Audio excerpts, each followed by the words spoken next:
Got another one.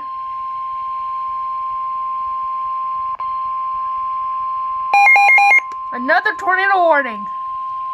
The National Weather Service in Denver, Colorado has issued a tornado warning for south central Weld County in northeastern Colorado, north central Adams County in northeastern Colorado until 5:15 p.m. Nope, not the same one. 4:49 p.m. Mountain Daylight Time, a severe thunderstorm capable of producing a tornado is located over Lochbuie, or 23 miles northeast of Denver, moving northeast at 20 miles an hour.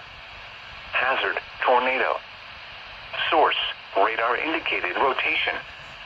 Impact, Flying debris will be dangerous to those caught without shelter. Mobile homes Will be damaged or destroyed. Damage to roofs, windows, and vehicles will occur. Tree damage is likely. This dangerous storm will be near Hudson around 5:15 p.m. Precautionary, preparedness actions. Take cover now. Move to a basement or an interior room on the lowest floor of a sturdy building. Avoid windows.